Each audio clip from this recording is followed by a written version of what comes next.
So what are the differences between a personal and a business Facebook page? Let's look at Dr. Larry Winans. On the left, you're going to see his personal page, and on the right, you're going to see the business page for his practice. You'll notice on the left that there's only so far that we can see on this page unless we are the person's friend. If the person's privacy settings are up high enough, we might not be able to search for them at all. This just has personal information. You can see he's a hockey fan and personal photographs. Whereas his business page is searchable to absolutely anyone. There are no privacy settings on a business page. This shows you the practice's hours and whether or not they are open at this very second, how many people like the page, how many people have reviewed the page, and also options for calling the practice directly from this page if you were using a mobile device. Also, you'll notice you'll like a Facebook business page, but you will be a friend to a personal page. Much different. So if we were looking at a Facebook business page as a visitor,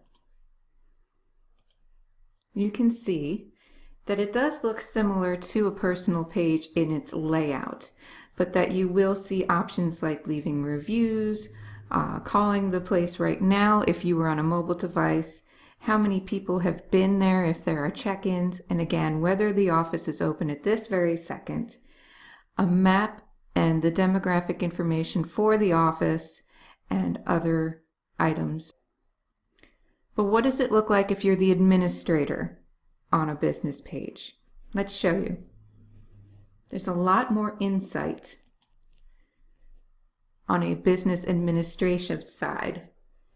You'll see that there's a new toolbar up here. There's advertising options here, and also little bits of insight throughout this page that were not on the page before. So what can a person do as an administrator on a Facebook page? Well, you can see all of the people who have liked the page and other businesses who have liked your page as well. You can also see who has commented on your page and who has shared your page. If you are someone who has people check in at your location, you can also see the check-ins, as in this example. Up in the notifications, if I clicked on activity, I can see who has physically checked in at this particular location. So how does someone become an administrator on a Facebook page, and what exactly does that mean? Well, you only want to add someone as an administrator that you completely trust to speak as the voice of your practice on Facebook. They can comment back to your patients if someone asks a question. They can post status updates and much more. So it needs to be somebody that you trust. So if an administrator logs into your business page under Settings, Page Roles, you can see all the people who have administrative access to this particular business page. Now, if you wanted to add someone to your page, they have to have first liked your Facebook page. And the reason that we do that is so the Facebook has somewhere to track it back to, the administrative request. There are different levels for administrators. An admin is full-blown access to absolutely everything, whereas an editor cannot add users, and then the levels of access go down from there. Most of the time, if you are putting someone as an administrator on your site, you would trust them to have the same access that you have, and you would choose administrator. Then all you have to do is type in the person's name or the email that they use to sign into their Facebook account. Scroll down and hit Save. It'll ask you for your password again, and then it'll send a request to that person via email and also as a Facebook notification. And again, they will then have to click on it, re-enter their password to confirm, and then they will have access to the page. What that looks like when you have access to other pages is a small triangle on the right-hand side of your personal news feed. If I click on this, I can then choose to get into my business management account and act as an administrator and speak as a practices page. So the question that we get a lot is, can't I just have one business login for Facebook? And the answer is no, not anymore. Recently, Facebook made some changes so that every single administrator and every single login is able to be traced back to a specific person. So that's why you can't just have a fake account or a login just to get to a business page. You have to have an actual profile. So what sort of things do we post on a business Facebook page? Your business Facebook page is where you're showing the human side of your practice. You can post things that are informational, like this, but also things that are fun. You should be posting if you need to close your office due to a weather emergency, but also if it is your office manager's birthday. You should use photos whenever possible. People are more likely to look at a post when there is a photo to go with it. Again, posts can be informational or they can be completely silly. What matters is it's attracting people to your page. This page does a really good job of showing the silly side of their practice in order to put their patients at ease. Just remember that when you are posting as the administrator of a Facebook page, you are speaking as your business. So you'll see if you hover over this square that if I wrote something right now, I would be speaking as Love Dentistry. A great way to increase the views of your posts is to mention other businesses and tag them within your posts. Here's an example. Golden Proportions has already liked the American Academy of Pediatric Dentistry's Facebook page. So as I wrote this Facebook post, all I had to do was put an @ symbol in front of the words American Academy of Pediatric Dentistry, and Facebook automatically generated a link that will take a viewer straight to their page from my post. This post will now also appear in the American Academy of Pediatric Dentistry's news feed since I tagged them in my feed. So if someone else, a visitor, tries to post something on your business page, where does it go? Unlike a personal page, all of the posts that you see in the main section of a Facebook business page are from the business only, because it's representing the business itself. Posts from visitors appear on the left-hand side, and this is where you can respond to these comments. You can like them, you can make a comment back, and again, you'll see the hover here that you are liking and commenting as the practice. You'll also notice right above the visitor posts on the left are the reviews. Reviews are very important. You can also pull these up by clicking on the Review tab here in the Business Page toolbar, which sometimes is a little bit easier to read. Now, if you are using a patient management software like DemandForce or Smile Reminder Solution Reach, they also have their own applications that may create additional tabs. That's something you should check with your account executive and your IT person about. You should be coming back into Facebook as an administrator and responding to people's reviews.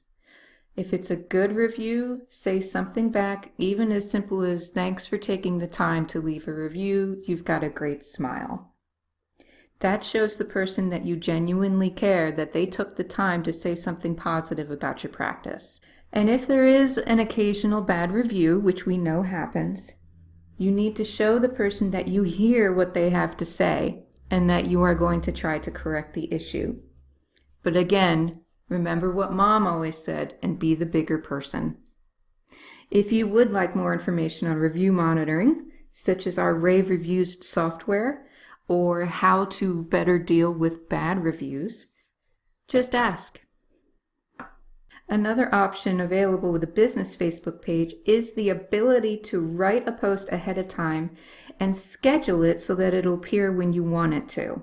For example, if you'd like to wish everyone a happy Memorial Day, but you don't want to get in to your Facebook page on Memorial Day itself because you will be at home celebrating, you can write the post ahead of time and then on this drop down, choose the schedule option. This will allow you to choose the date and time of your choice for that post to actually hit your news feed. You may have also noticed this button on a Facebook business page. This is the boost button, and by boosting a post, you are actually paying Facebook to share your post with more people so that it will appear in more news feeds. So here's an example that you may not have noticed before. In my personal feed, I can see a post that says that 2 of my friends like a company called ThreadUp, and I see this post that says sponsored. This is a boosted Facebook post. This business has paid Facebook to send this post to the news feeds of my friends' friends. So let's say that you would like to boost a post in order to reach a larger audience. One thing to note before you boost a post, if it has photos, Facebook will only allow you to boost a post that has 20% of the photo or less being text. And the reason that they do that is they figure that the more text there is, the more likely it is probably an advertisement and not an actual informational post that you are trying to boost. And in that case, they want you to pay more money for that as a Facebook ad. If you are looking to advertise on Facebook rather than boost individual posts, talk to your account executive about Facebook ads campaigns. So back to boosting. In order to boost a post on Facebook, you will first need to have a credit card on file. Logged in as the administrator, go to Promote, and then go to Ads Manager. This will open up a separate screen within Facebook that contains all of your information as far as advertising and boosting posts, as well as your credit card information. When you're here, go to Billing and add your credit card here under Payment Method. Now let's go back to the business Facebook page itself and find a post that we want to boost. Find the post that you want to boost. Click the blue Boost button and it will open a separate window previewing for you what your boosted post will look like. Notice that it will always say sponsored, just like I showed you in the example. On the left-hand side, it gives you options of who you want the boosted post to go to or whose news feed it will appear in. You have 3 options: people who like your page, people who like your page and their friends. This is the one that most people choose. And people that you choose specifically through targeting. And this can be people that you choose by specific geographic location, interest, and age. We find that the second option, people who like your page and their friends, is the most effective choice because it does allow for a larger reach to a much more diverse audience. However, if you are targeting something very local specific, you would want to choose geographic targeting. Next, we have to decide on a budget. The budget is how much you are willing to pay per day for Facebook to push this post to other people. Typically, we spend about $5 per day, but you can make this whatever you would like. Here it shows you how many people you will reach by using this total budget amount. You can also choose the duration, 1 day, 7 days, or 14 days. And this will show you a breakout if you wanted to spend $15 for 3 days, or $15 for one day, how many people you will reach. We typically boost posts only for one day. Underneath, you'll see an option for a tracking pixel. This is something new to Facebook that would have to be embedded on your website itself. If you're interested in using this option, you may need help from your IT person, or just check with us and we'll help to get it set up. Next, double check that your payment method is the credit card that you set up earlier in the Facebook Ads Manager section. When you are satisfied that this is set up correctly, click Boost. The post will then be vetted by Facebook to ensure that it meets all of their guidelines. On average, it takes about 15 minutes for them to send you a notification that the ad has been approved or disapproved. You can check in your Ads Manager to see if your post has been approved or not. There's one last thing to show you on your business Facebook page, and it's another new item to the Facebook world. A verification stamp. You'll see on our page that there's a small black check mark by our name. If you hover on it, it tells the viewer that Facebook has confirmed that this is an authentic page for this business. To verify your business, go to Settings, Page Verification, and click the Edit button. It will drop down a link that says Verify this page. Click there, and it will open up a screen for you to enter the publicly listed landline phone number at your business. Next, when you hit Call Me Now, an automated line will call that number and provide you with a code to enter to prove that you are indeed physically there. Once you click Call Me Now, they will call you within a few seconds, so you will need to alert your staff if multiple people are answering the phone. After that, it's simply clicking through to get your verification stamp. And that is it for Facebook social media training.